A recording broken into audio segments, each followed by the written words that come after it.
अस्सलाम वालेकुम। उम्मीद है सब खैरियत से होंगे। वेलकम टू अपना मैथ। तो कल हमने कुछ सेट्स की डेफिनेशन की थी और सेट्स की कुछ टाइप की थी, जिसमें यूनिवर्सल सेट्स था, एम्प्टी सेट्स था, इक्वल सेट्स थे और इसके अलावा पावर सेट थे। तो आज हम उसकी जो रिमेनिंग टाइप्स हैं उनके बारे में डिस्कस करते हैं। तो उनमें सबसे पहले आता है हमारे पास फाइनाइट एंड इनफाइनाइट सेट। तो ये दो बहुत इंपॉर्टेंट टर्म्स हैं जो सेट्स के अंदर इस्तेमाल होती हैं। तो इसको हम अब देखते हैं, फाइनाइट एंड इनफाइनाइट सेट्स। तो पहले हम इसकी डेफिनेशन देखते हैं, फिर आपको इसकी अंडरस्टैंडिंग करवाते हैं। Finite sets are one which has a finite number of element. Finite sets are one which has finite number of element. अब फाइनाइट नंबर का क्या मतलब है, आपको पहले ये अंडरस्टैंडिंग होनी चाहिए। फाइनाइट नंबर मीन कि ऐसे नंबर जिनकी आपको सेंस हो, जिनको आप काउंट कर सकते हो, जिनकी आपके जहन में जिनके बारे में यानी कि ख्यालात आप जिनको सोच सकते हो, समझ सकते हो, तो वो आपके पास क्या होंगे, फाइनाइट नंबर होंगे।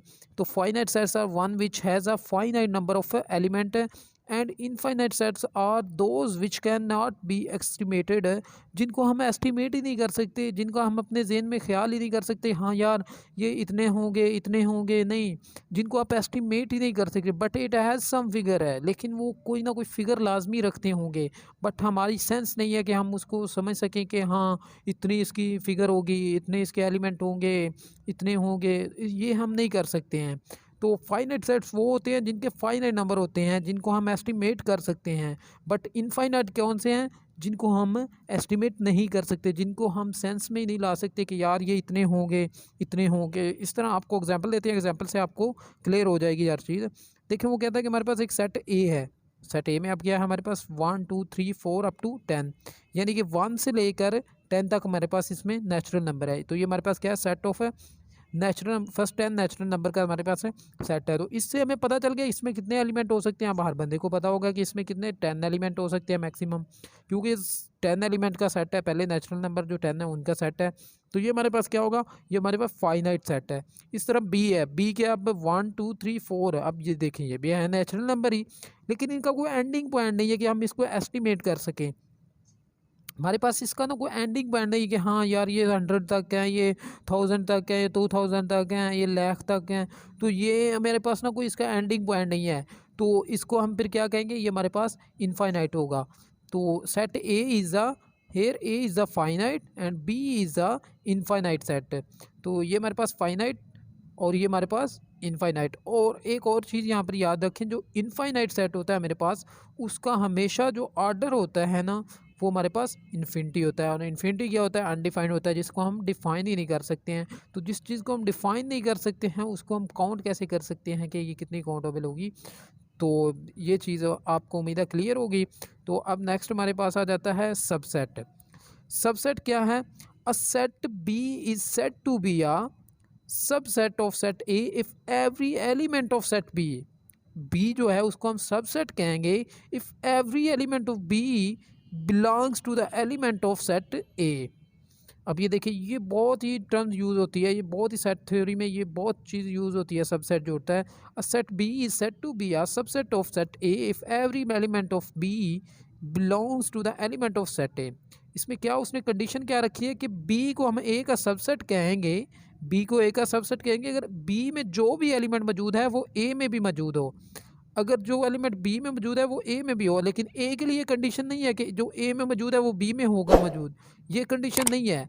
कंडीशन ये है कि बी में जो एलिमेंट होगा हमारे पास उसका ए में होना लाजमी है। तो फिर जो बी होगा हमारे पास उसको हम ए का सबसेट कहेंगे।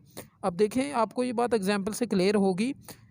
और ये देखें, ए बी ये दो हमारे पास सेट हैं। अब बी क्या है, वो कहते हैं कि B is a subset of A, because देखें कि 3 और 4 दोनों इसमें मौजूद हैं। अब बाकी एलिमेंट, अब हम अगर कहें कि 1 2 5 ये भी मौजूद होना, ये कंडीशन नहीं है। कंडीशन ये है कि बी का हर एलिमेंट जो है वो हमारे पास ए में मौजूद होना चाहिए। तो बी के एलिमेंट देखें 3 और 4 है, दो एलिमेंट हैं और 3 और 4 दोनों इसमें मौजूद हैं। तो हमारे पास क्या होगा, B is a subset of A.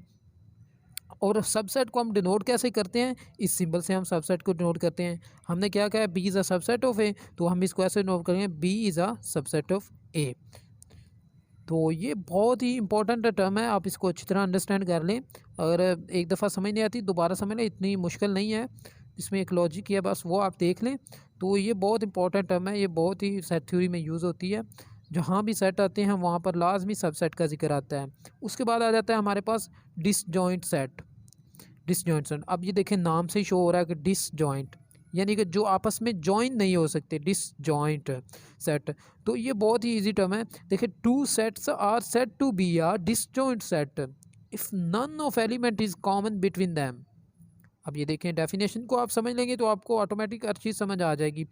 Two sets, वो कहता है कि दो सेट हमारे पास हैं, हम उन दोनों को क्या कहेंगे, डिसजॉइंट कहेंगे, अगर इनके दरमियान कोई भी एलिमेंट ऐसा ना हो, ना ही ए में हो ना ही बी में हो, कि जो यानी कि दोनों में सेम हो, ऐसा कोई भी एलिमेंट नहीं है, तो फिर वो दोनों सेट आपस में क्या होंगे, डिसजॉइंट होंगे।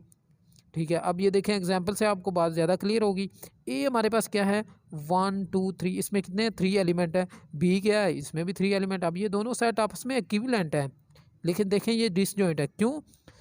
अब देखिए 1 2 3 और ए बी सी ये सेट ऑफ नंबर्स है और ये सेट ऑफ अल्फ़ाबेट्स है, लेकिन कोऑर्डिनेलिटी दोनों की सेम है। इसमें भी 3 नंबर है, इसमें भी 3 नंबर है, लेकिन दोनों के एलिमेंट्स क्या हैं, डिफरेंट है। तो हमारे पास इन दोनों में देखें, ए में देखें कोई हमारे पास अल्फ़ाबेट है, कोई भी नहीं है।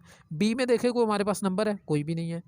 तो जब इन दोनों के दरमियान कोई एक भी हमारे पास कॉमन एलिमेंट नहीं है, तो हम ऐसे सेट को क्या कहेंगे, ये दोनों सेट आपस में क्या हैं, डिसजॉइंट है। तो अगर हम इन दोनों के सेट्स की ऑपरेशंस की बात करें कि यानी कि इनके ऊपर यूनियन और इंटरसेक्शन, हम नेक्स्ट लेक्चर में इंशाल्लाह यूनियन और इंटरसेक्शन को डिस्कस करेंगे। तो इन दोनों की इंटरसेक्शन देखें 1 2, तो जो भी दो डिसजॉइंट सेट होंगे वो दोनों डिफरेंट होते हैं, तो इनकी जो हमारे पास इंटरसेक्शन आएगी वो क्या आएगी, फाई आएगी। अब देखिए 1 2 3 ए बी सी, इनमें कोई चीज़ भी कॉमन नहीं है, तो ये क्या फाई आ जाएगी। और इनकी यूनियन देखें, यूनियन में दोनों सेट का क्या आ जाएगा, कम्बिनेशन आ जाएगा। ठीक हो गया।